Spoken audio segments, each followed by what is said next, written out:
from the vault, high atop the pastoral center of the Diocese of Camden, you're listening to Talking Catholic. Hello, everyone, and welcome to Talking Catholic. This is Marianela Nunez here one more time with my colleague and friend, Mike Bress. Hello, Mike. Hi, Marianela. How are you today? I am doing well, in the middle of a thunderstorm, but all good. Yes, yeah. For our listeners, we are recording this on Thursday, July 31st. There's a bit of a wicked storm running through. We both, the offices, the diocesan offices, they were fortunate enough to send us home before it got dangerous.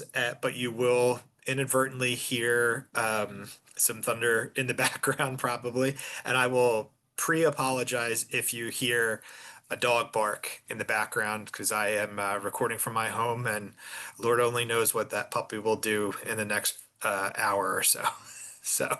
I have the same situation with my dog. Yes, She hates the thunderstorm, so yes, so we'll hope all goes well. So Marianela, we should talk. We are in the midst of the summer, but we are a busy crew in the Office of Catholic Education. So what's been going on for you as we're barreling quickly towards the beginning of the school year? So, a lot of enrollment reporting going on, making sure budgets are in good shape for the 25-26 academic year, and supporting our advancement directors in our schools in that process. And, really excited about what's to come for this academic year. Our schools have, been renovating and doing all that what they do in the summer so that they can be ready and more than ready for our families and our students, and excited for a new and wonderful 25-26 academic year, really. Absolutely. Have you gotten to take a break from all of that work? Did you get to have a vacation? Of course I did, and I kind of did it smartly at the beginning of the summer, right after school ended. Took a break and went to the Dominican Republic, and it was the most amazing trip with my kids and my husband, and we had a wonderful time with family, a little bit more adventures than we are used to, and that was really cool. So we got to experience some areas of my beloved country, the Dominican Republic, that we had not seen. So that was exciting. That's wonderful. That's really great. Yeah. And we're here talking, about the summer and how that's going. And in the middle of all, we're talking about different programs and things that our schools are, doing so that they can prepare for next year. And one very exciting conversation that we're about to have today has to do with some innovation in our diocese and some, reframing of what school is going to look like for these individual schools. So today we're really excited to be back on the show to talk about Holy Angels. Holy Angels, it's in the middle of a transition to classical education. And we want to talk to their leaders today about what that looks like, what classical education means in this context. And so for that, we've brought the pastor of Holy Angels Parish, Father Byerley, who's here with us. Welcome one more time. Thanks, Marianela. Appreciate it. And thank you, Michael, for having us on today. Yes. Thanks, Father. We're excited to have you. And Matt Soldano is also here with us. He is the curriculum director at Holy Angels, who's working a lot this summer and has been working as, since the beginning of this idea to help the school become what we will call a classical school in the Diocese of Camden. This is the first one. So welcome, Matt. Thank you, Marianela. It's a pleasure to be with you. Yeah. And for those who don't know, we had been doing a few podcasts in the past few months with Patty, who was the previous principal of the school. And so you have heard that voice a lot. Now we have a new leader at Holy Angels, and we're so excited to have Bill Hennessy with us in our show. Welcome. Thank you, Marianela. I'm really happy to be here. Yes, welcome to the South Jersey Catholic Schools family, and welcome to Holy Angels. You've been there for a couple of months now, and we're excited to have you in. Thank you. So, Father Byerley, I think, we're going to start with you as the pastor and leader of this parish community. Holy Angels, it's a wonderful school. It's a little school, and for the past few years, you've been working with the school to make it to continue to thrive in that environment. However, one of the interesting changes that's happening next year is the move into a classical education model. Can you talk to us about that model and what does it really mean, and how did it come about at Holy Angels? Yeah, thanks, Marianela. Well, we're a small school, and we have some other schools around us, and nowadays everything's open enrollment. So without being overly crazy, we are in competition to a certain extent with each other, and being with our size, I think we have to position ourselves in maybe something different, something unique, but also something.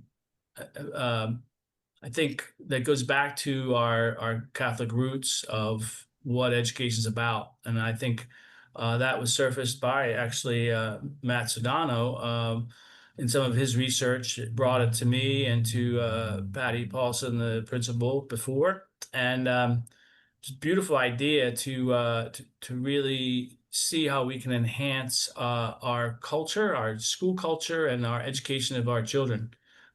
So that's really kind of how it came about, and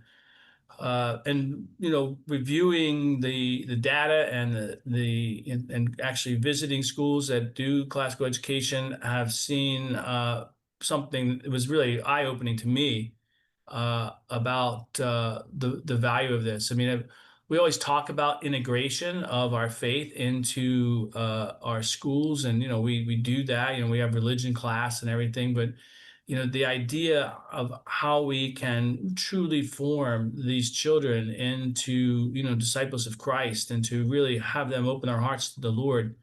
It's not compartmentalized formation. It's a integrated formation, and the forming of the whole person. Their mind, their body, their spirit together. And this particular perspective that we're taking in classical education, I think, is one that does that in a very beautiful way, and a very powerful way that is not, necessarily common. And there aren't that many of these schools in the country, and I think that we've been supported by the diocese to kind of try this out, and I have great hopes for it, because it's very in line with the whole tradition of our faith and of what Catholic education is all about. That's wonderful. And, for those who may not be familiar with the term and, what this really is about, what might be the main difference between what we currently have in most of the schools versus classical education? How would you put it? What's really different? Yeah, I don't to make it sound, I don't know, different is the right word. I mean, it can be used, I suppose. I think it's really about how we can enhance what we're already doing, right? And so it's not so much that it's, so dramatically different. It's just about how we can enhance the formation of these children. And I guess maybe what we're saying is we're putting first and foremost, the spiritual formation of these children, and everything else then comes under that. We want these children to be holy, good people that, and we know, I think we look around, who are the best citizens of the country, who are the best workers in a company, who are, the best parents of children. It's holy people, it's saints, right? So let's, the goal is to create saints who are able to, to be, the mustard seed, right? To be the yeast in the dough, to raise everything up. And so instead of saying, okay, religion is one class of 5 or 6 or 7 the kids have, what we're doing is we're forming these children into saints, into holy people who can, be the salt of the earth, for the Lord and for the church. That's wonderfully put, Father Byerley, and very inspiring, and it's really looking forward to seeing how that comes together. Which leads me to my first question for Matt, as the we were talking a little bit before we started the recording of your title, but I know you've been a teacher there for a couple of years now, and sort of helped to spearhead this with the former principal Patty Paulson. So, what appealed to you specifically, Matt, as an educator, as a teacher, for this model, and what are your hopes, as the year comes about for Holy Angels? Yeah. Thanks, Mike. That's an excellent question. I think since Father mentioned it, I think a helpful place to start is that one of the things that we did over the last couple of years and is to go to different schools around the country that had gone through what they term a renewal, right? So I think renewal is a really good word for this. And so there are other schools and other dioceses around the country's Catholic diocesan parochial schools who have followed this path that we are undertaking. And so we went and visited. We met with their principals. We met with their teachers. We saw their students. And we saw something that really kind of blew a lot of us away in the fruit of what these other schools had undertaken maybe a decade before. And again, the terminology here is a little funky. Some people like to use the word classical with these schools. There's other schools that call it the Catholic liberal arts. That's kind of the language that we've been using. It all kind of means similar things. But that word liberal arts coming from, the arts befitting a free person, people that know how to think, right, and how to speak and how to live well, being that goal and that formation, through that formation. So, going down to a school and seeing, wow, here's an 8th grader who is standing up in front of the class reciting poetry, or reciting something in the ancient Greek. Or they're excited to learn about this Latin play, or they're excited to learn about the person of George Washington. And going down several years ago and seeing that at some of now what are our partner schools was really powerful for me. And then being able to, bring some of that methodology, and we can get into the specifics of how that is done, of how one would go about achieving that end. But just from a starting point, seeing students happy and excited to learn about things that are part of the grand Catholic tradition was a very moving experience. And that's kind of what we've been seeing here in the first fruits and the early fruits, which is just, oh, wow. These are students who, when you give them this kind of good formation and this kind of education, authentic Catholic education, it's very powerful to witness. So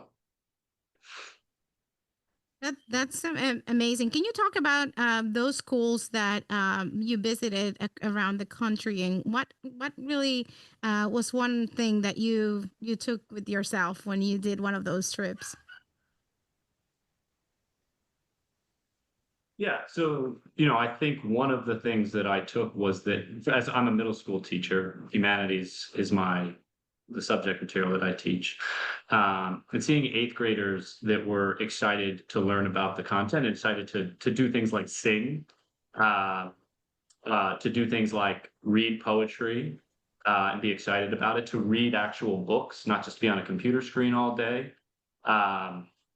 was something that, I thought, I was like, wow, there's something very special going on here. And then as we dug deeper, Father Byerley, Patty, and I, and others, and as our teachers went down there, we realized that kind of like, what's the basis here? Well, it's everything that Father Byerley talked about, right? Again, it's just authentic Catholic education at its root.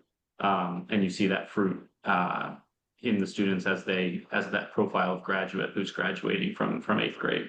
So as you're preparing that the year for 25-26, like, what are the things that you're working on in terms of changing some of the curriculum pieces that you're using so that it can reflect actually that classical education model?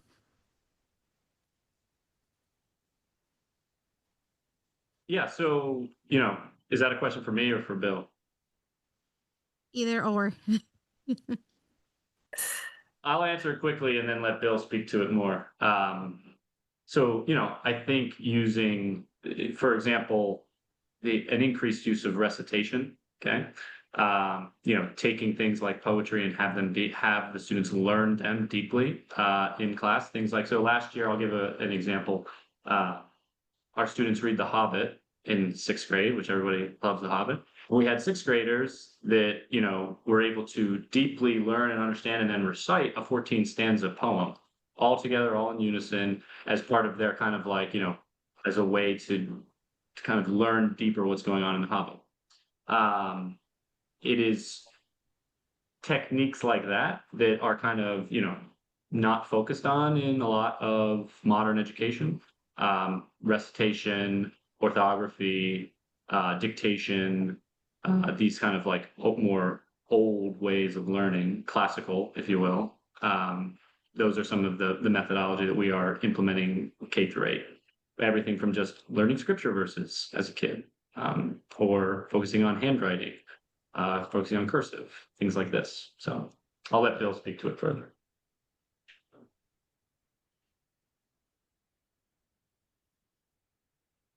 Yeah, so I think, Father and Matt did a great job covering everything that we share. I mean, I look at it as a school leader, that we are a team.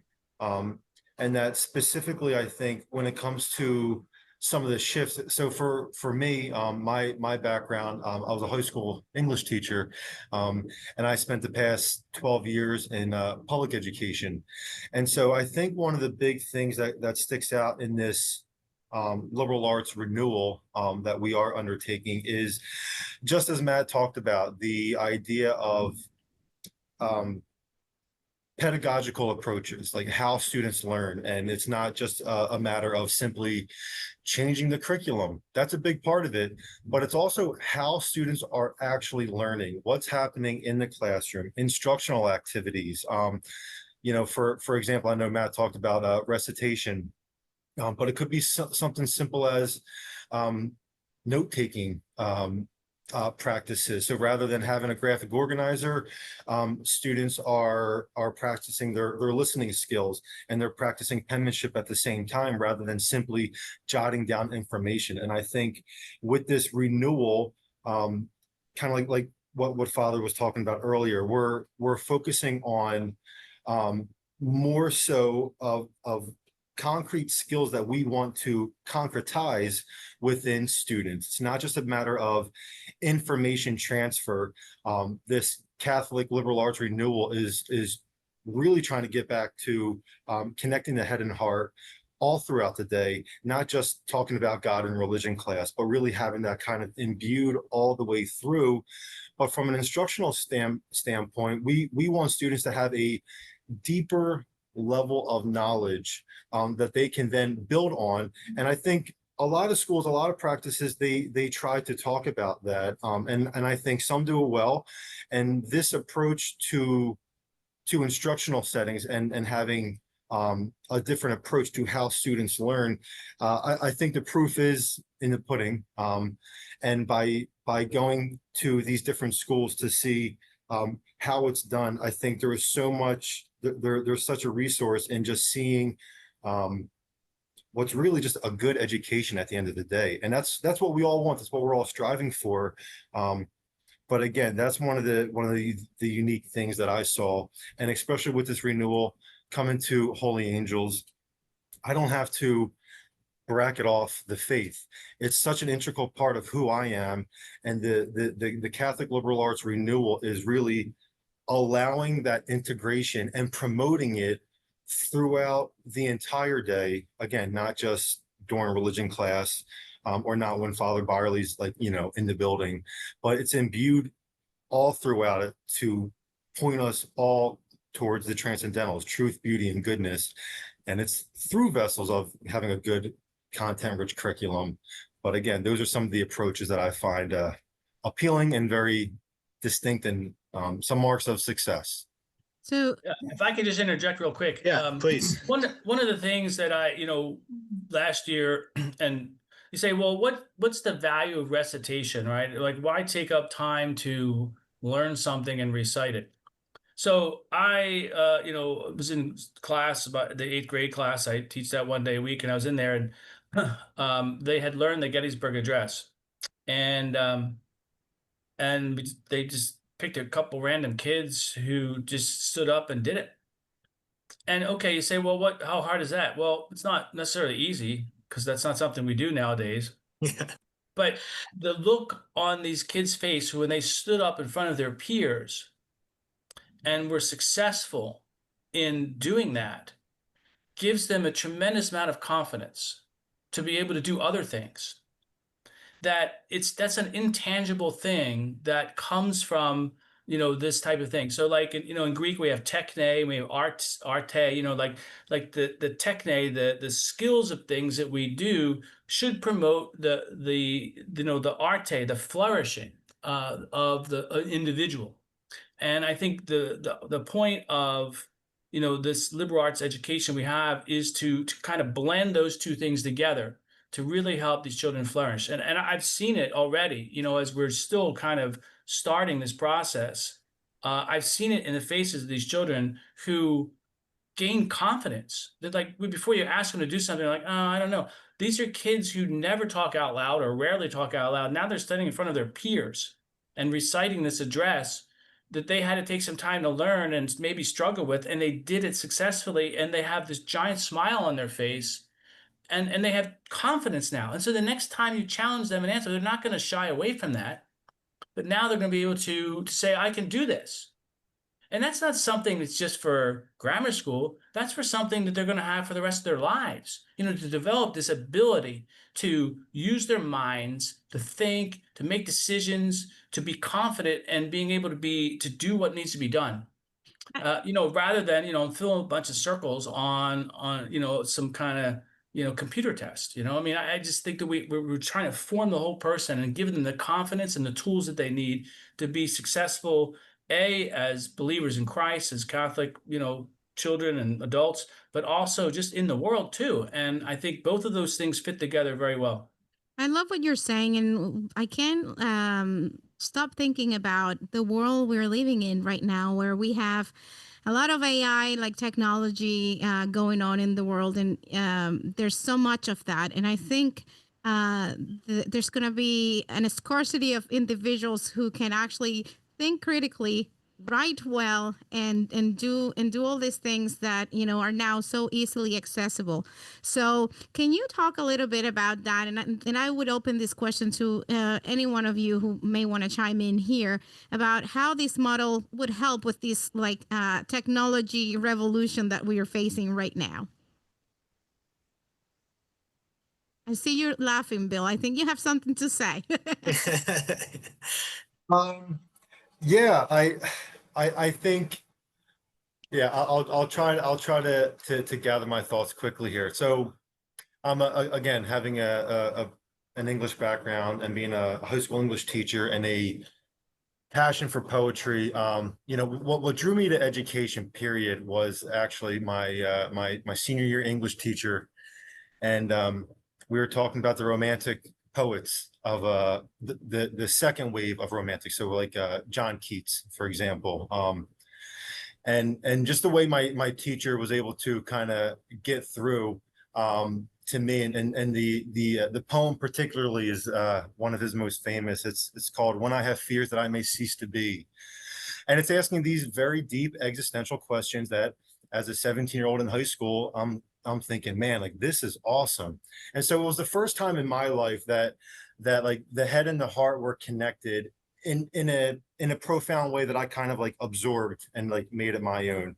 And so I guess when I think about the surgence of AI and thinking about 17-year-old Bill Hennessy sitting in high school, and then as Mr. Hennessy in the classroom teaching high school students, I think that we are facing similar issues with the Romantics were fighting against industrialization and trying to get back to nature, and life was changing very rapidly. And these poets like William Wordsworth and Keats and Byron, they took walks in nature, and even though they weren't explicitly religious, William Wordsworth was, but Keats was a more of a we will call him like a new age spiritual kind of a guy, but all truth, beauty, and goodness belongs to God. So we can recognize that, and we can kind of take that, and that's what I did.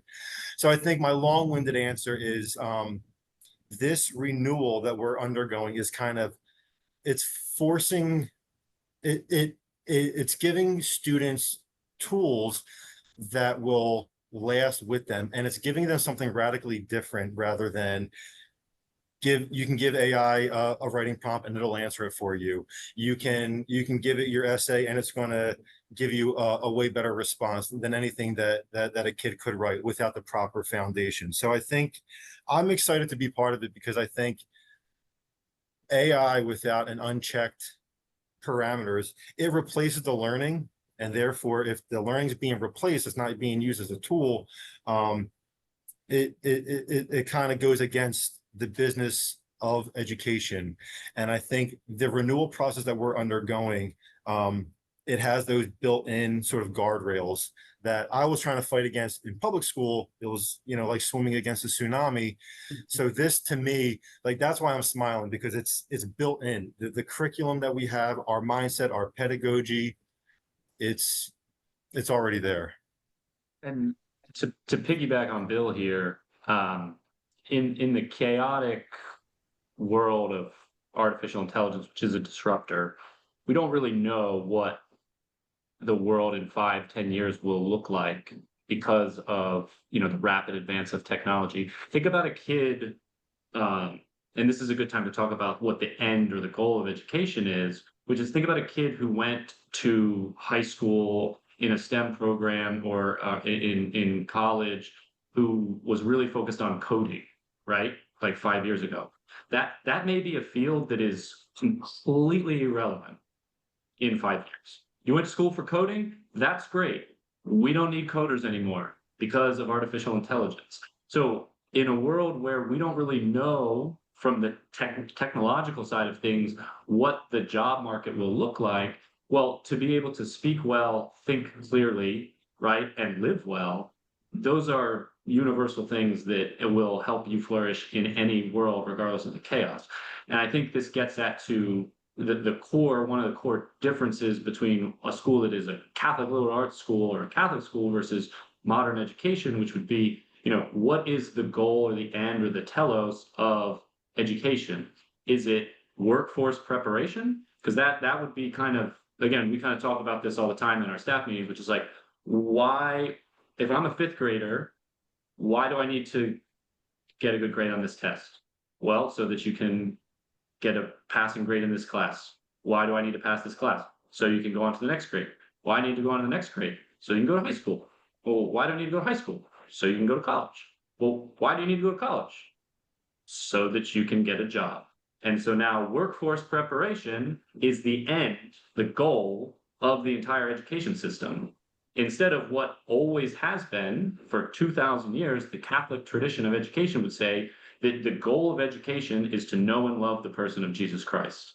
And that things are good, the things that we learn are good because it is good to learn them. And so this kind of changes this carrot on a stick education, where it's just, well, the goal is not to get a job in the workforce, to create this kind of just cubicle jockey of someone who's just going to be able to sit and do a job. But instead, you want to form this person who can think and know and love God for themselves, and then they can do anything. They can go code. They can go do whatever it is that the world awaits them, but it's not fitting them for the workforce for a particular task or for utility. It is something higher than that. And that all sounds incredible, and it really is. Hopefully, it helps move that wave that we're going in. I have to ask Bill, being new to Holy Angels and to the Catholic system, you've been an educator for a long time. How did it feel to not only, start this role and this new administrative role, but be a part of something so sort of new in our diocese, or newer in our diocese, being the one of the first schools to try this out in the more recent future? So how did that feel? Yeah, thank you for that. It's an incredible opportunity. stepping into any type of school leadership is it's a big task. And especially stepping into the school where my children go. This is my parish, this is my community. I know a lot of people here. And so I think there's a lot of expectation, and there is, external pressures, sure, but there's also internal, in the sense that I'm very excited to be part of this renewal process, because it's something that I truly believe in as an educator. I wouldn't have been able to put the exact terminology together even 10 years ago when I started teaching. But again, forming the child holistically, mind, body, and soul. That's why I got into education. I talked about Mr. Campbell, my senior year English teacher, because he was able to make that connection. And again, whether or not that was his intention, but that passion to come across, and as an English teacher, and so to umbrella that even more with this classical or with our liberal arts tradition, the blended humanities. So obviously literature and English being part of the humanities, and that is an emphasis. Again, it's something that I'm formed in, and I believe wholeheartedly in, because we can't fracture education, because we can't fracture our being, and I think to just have that segmented kind of view of education, where 40 minutes here, 40 minutes here, following that bell schedule that modern education has adopted, the factory model for the turn of the century and the Industrial Revolution. And again, I didn't get into education to have high achieving test scores and to know the New Jersey standards inside and out, and for the New Jersey Department of Ed to come knock on my door and say I'm a good teacher. I got into it because I had a teacher that motivated me, and I think most teachers get into the profession for that reason. And just this renewal process, again, it highlights that part of the job, and it elevates it to a degree that again, even a couple of years ago, I didn't know this world of the liberal arts tradition. And so by being self-learned, it's a world I knew nothing about. And it's like drinking from a fire hydrant. There's so much, it's impossible for me to take it all in. I just try to take what I can. And yeah, I mean, I'm just so excited to be here and be part of it. That's awesome. Thank you, Bill. I was going to ask, in terms of the faculty and the preparation, they all are learning. You are learning, as you said, Bill. You're drinking from a fire hose, and so how are teachers also adapting to this, new idea, and how ready are they to start next year? So we've had a close partnership with the Institute of Catholic Liberal Education and teachers going down to St. Jerome to see it. So from the professional development standpoint, it is something that it's ongoing. We're in a 3-year renewal process, and bringing Matt on board as our director of curriculum this year. I think it's going to be able to move that meter even more. So if it's been moving, having Matt into that role to help with the curriculum implementation, and this year in our renewal process is when we are expecting curriculum changes to happen. So I think it's an ongoing process. Teachers have bought on to, again, the mindset, the pedagogy, the idea that we're all catechists, we're not just talking about God and religion class. So from a formation standpoint, teachers are excited. They're there. It's a continuing process. But again, to have Matt as our director of curriculum and to be an instructional coach this year, I know a lot of teachers are really excited to have that hands-on. So maybe I'll let Matt talk a little bit more, because he's been part of the renewal from day one. I'm stepping in the summer. So Sure, Matt. Just tell us what's been your experience with training the teachers as well, and as you're getting them ready. Well, I mean, we have really good teachers at Holy Angels. That has just been, that has been true, and it is true now, and it will continue to be true. And I think you know, in my travels around to these different kind of schools and here, teachers, once they eventually understand the goal of what we are doing, almost universally are very excited because it is just good education. It is just good teaching. It's authentic Catholic education. And it just makes sense. And so, you know, there was a year-long process of meeting regularly to discuss this, to form committees and to talk about these things. And again, we're far into this process, and now with Bill at the helm, we can kind of take off under his leadership, which I'm very excited about. But this process, it was a year-long process to kind of just have the conversations internally, make sure that everybody is on board. And now we're really going to be taking flight into years, into year 3. So yeah, and again, as Bill mentioned, from the instructional standpoint, it is just kind of reorienting your brain a little bit. And we can get specific. I don't know how curriculum specific we want to get on this podcast. I don't want to bore people to tears, but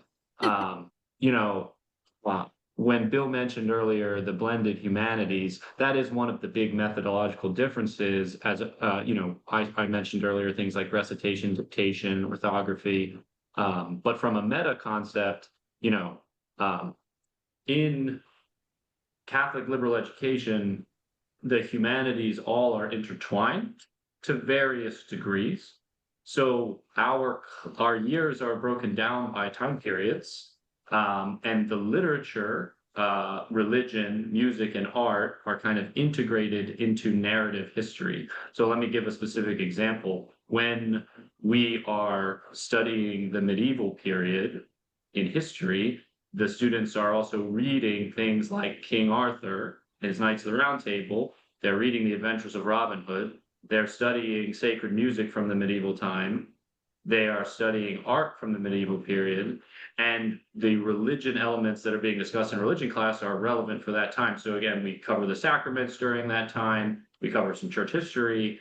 Again, so it gets to what the diocese has been really focused on for 2 years. For 2 years, we've come to the diocesan in service, and they've had, I call him the science of reading guy, the Renaissance man from Renaissance.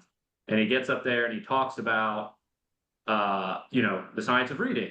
And one of the biggest parts of the science of reading, as he explained last year, is this background knowledge piece where you have to have proper background knowledge to be a literate person. He used the example of, like, you give a low reader and a high reader the same paragraph about baseball. If the low reader knows baseball and the high reader doesn't, there's going to be higher reading comprehension with the low reader than you will with the high reader. This really, the blended humanities, from a methodology, forgetting all of the faith reasons and everything, it really is vindicated because it arms the students with more pieces of the puzzle for when they are reading. So when they are reading A Christmas Carol in 8th grade, they have just studied the Victorian era extensively in history, right? So again, when they are reading the Old Testament and we're studying the 10 Commandments in the story of Moses, they're reading it as narrative history, and they're studying the 10 Commandments during that time. It's blending all of these things together, just like we are told from the diocesan level and from the science of reading, from a data perspective, that's necessary for literate humans. So I really think just from a methodology standpoint, that began to make sense for a lot of teachers of just like, oh, wow, yeah, it would make sense if the thing that we're doing in ELA wasn't completely disconnected from the thing that we're doing in history, or the thing that we're doing in religion, or the thing that we're doing in art class. Like, I think that concept began to make sense for a lot of teachers. This is so fascinating. I don't know what you think, Mike, but I'm like getting so excited about this model. I'm just jazzed, and I also want to make sure that we particularly look at that minute in the clip to send to our colleague, Dr. Bobby Lockwood, who runs our diocesan workshops and what the events that Matt's talking about, because people are paying attention, and I think that's a wonderful key to Love to that's what I hear. took, other than the everything else you said, Matt, which was great. Oh yeah, I'm taking the fact they're that great. I people are love it. yeah, there are people I love the people guy are from Bress. listening. I do think I do find it interesting that, because I was looking at some background of the classical model for the podcast today as we were preparing, and that integration has been fascinating. I know our other colleague, Dr. Sarah Carings, has mentioned that to Marianela and I. I want to spend just a tiny bit of time, just because I'm fascinated by this and didn't study it, but the Latin piece that is integrated into this. Is there, because I believe, Marianela, correct me if I'm wrong, but St. Peter's School in Merchantville has had Latin as one of their Yeah. languages in the past. But for Holy Angels, I mean, is Latin going to be a part of this, and to what extent? And does anybody on this call have a background in Latin, or preparing themselves currently for the Latin invasion, so to speak, that'll be happening next year? All faces are like Father lighting Byerley up. taught I Latin at don't know. Paul VI. Well, I did teach Latin for There 5 we go. years, so, but I won't be teaching it. We have a better teacher than I, so we don't have any problems with someone that's an expert in being able to teach Latin. But as the mother tongue of the church, certainly, that is a great value. And in addition, it is the foundation of a tremendous amount of languages that most people are familiar with. But even beyond that, I mean, I just speaking from experience, when I taught Latin, the children who came from Catholic schools that did sentence diagramming did so much better in Latin class than those who didn't. And the reason for that is they understood the structure of understood the structure of language. And understanding the structure of language, that can be applied to any language once you understand how it's structured. What's a subject, what's a predicate, what's a direct object, what's an indirect object, and how all those things work, how those pieces work. And one of the things, that you learn in Latin is exactly, how language works. And being able then your English is going to be better, and any other language you want to learn is going to be easier.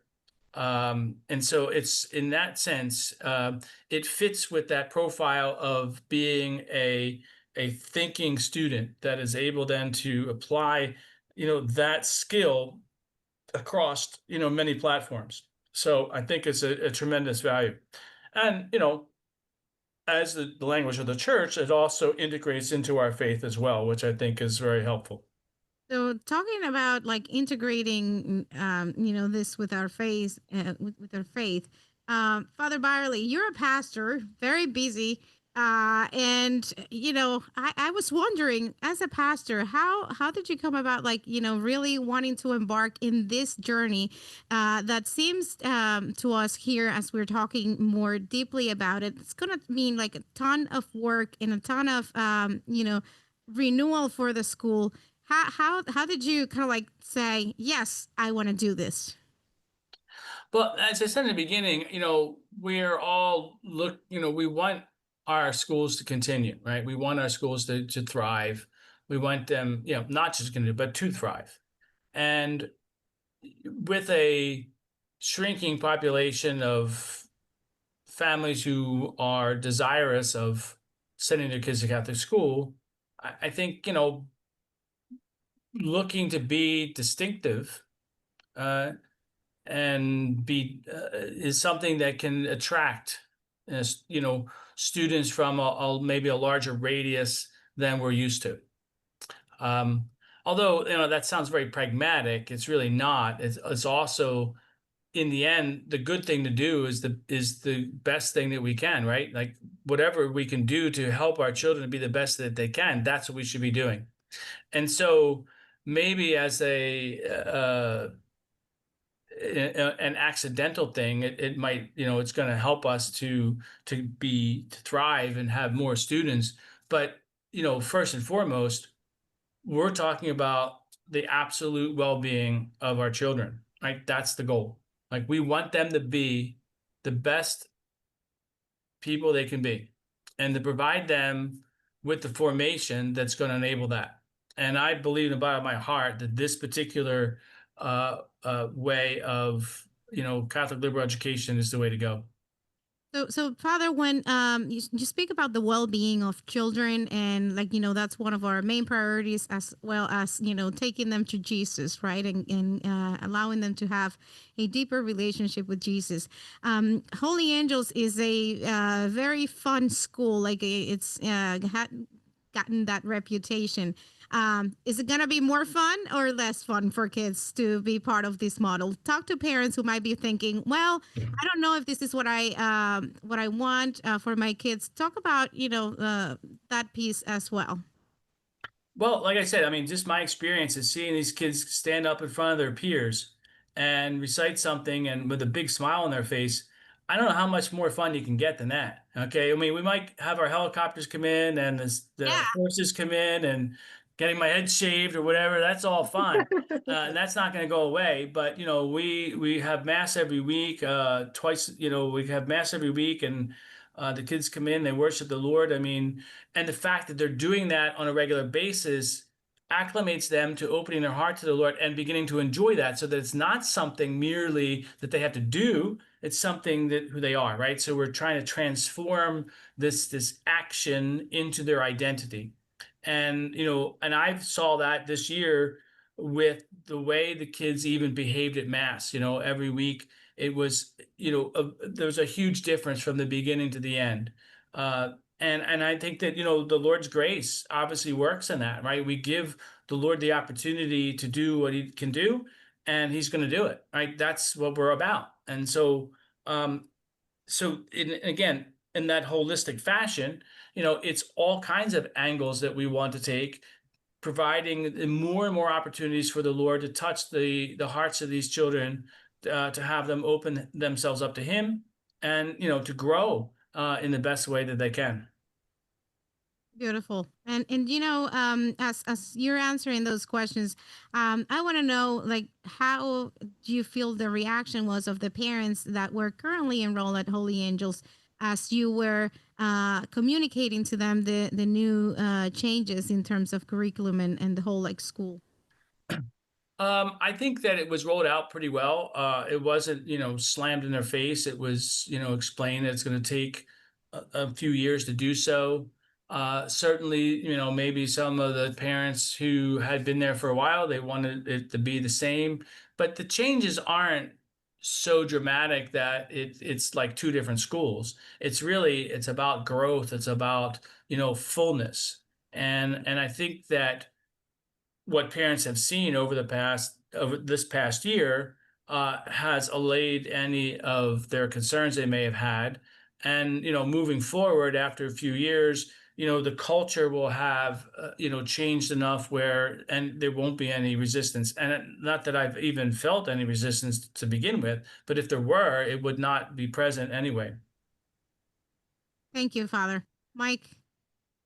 Yeah, I'm trying to think the parent question was exactly where I was going to go, Marianela. I think that's like the next logical step. I think the next one for me then is the kids, how coming in, you said it started to kind of come in, but maybe Matt or Bill can speak to, day one class, September 2nd, first day of school. Obviously we're not going to hit the books, right away. We're going to get used to the classroom and things of that nature. But what does the first couple of months look like for the students as they get into this model? What differences might they see, or what are they? What's the experience like that first couple of months?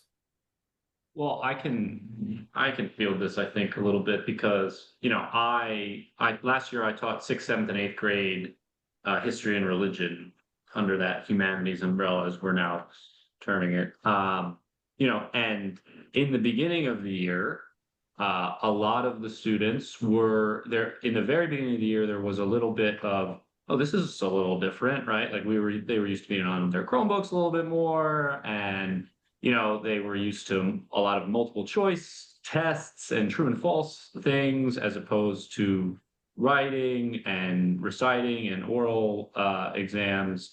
But there's a friend of mine who's a principal at a school, and kids are, if you put something in a spoon and put it in their face, they're going to eat it, right? Again, from like a young age, children are very formable, and so I think that even in the beginning stages of a transition, there isn't a ton of resistance from kids who are adapting to this model, whether they're new to the school or if it's the first year they're doing something different.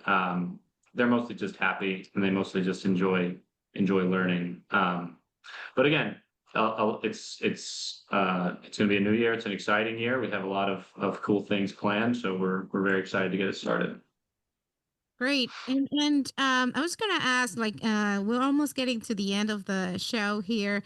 If you would look back, in the next 3 years or so of the program, how would you feel like success would look like? What would be success for these implementation? I think what I would mark as success is our students who are fully alive, young adults who love the Lord. They're you can see the fire within them, to spread the gospel message, who are formed holistically, not bracketing religion to Sundays at best, or, twice a year at Christmas and Easter, but students who are fully alive and fully formed, and who know that their time at Holy Angels, that every one of their teachers loved the Lord, and that was in the air that they breathe. Just like I talked about Mr. Campbell from senior year, I want every student in Holy Angels to know that every one of their teachers, they were witnesses to the faith, and that each one of them every single year brought them a little bit closer to Jesus Christ. That's beautiful. And what about you, Father Byerley? Well, I just concur with what Mr. Hennessy said. That is the goal, and it should always be the goal of Catholic education, is the total formation of our children. And ultimately, we want to form them and to be saints, because that's the reason why God created us in the first place, right? To be with him forever. And the more we can form them into getting that started, the easier it's going to be for them and the better life they're going to have. So it sounds to me forming missionary disciples, is the goal. Yeah, and if folks want to learn more about Holy Angels, where should they go? What should they look for? How do they reach out to you?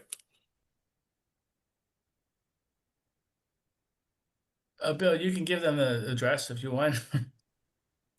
Yeah, so if they visit, I believe the website is holyangelswoodbury.org. Is that correct, Matt? I'll let you echo me. Yes, holyangelswoodbury.org. I think that the best way to get in touch with us is to call the main office. They can reach out. We're all very approachable. And then I think from there, just to start that communication, and just to talk with any one of our school leaders, including Father Byerley. I think the best way is to just come and check it out and talk to us. Feel free to Come and Google see. Holy Come and see. Angels Woodbury, and you would find it right in there, Diocese of Camden.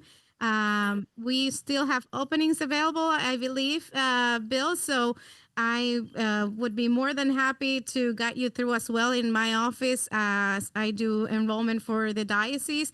My phone number is 856-583-6108 for the listeners that may want to have a deeper conversation and get connected. Thank you, Father Byerley and Matt. Thank you, Bill, for this amazing conversation. We are happy to have people in the diocese that are willing to do what it takes to take our kids closer to Jesus. And I think this is what you're doing. We applaud you for that. And we really wish you the best in this new journey. And we hope that we can continue to be partners so that we can help you in whatever you need to make these changes and to succeed, because this is all that we want, not only for Holy Angels, but for all of our schools in the Diocese of Camden. Thank you, Marianela. Appreciate it. Thank you all, and thank you, Marianela. It's good to be back with you. And for our listeners, we'll be back again next week with another great episode. But for now, enjoy your week, and thank you so much to everybody. God bless you. Take care.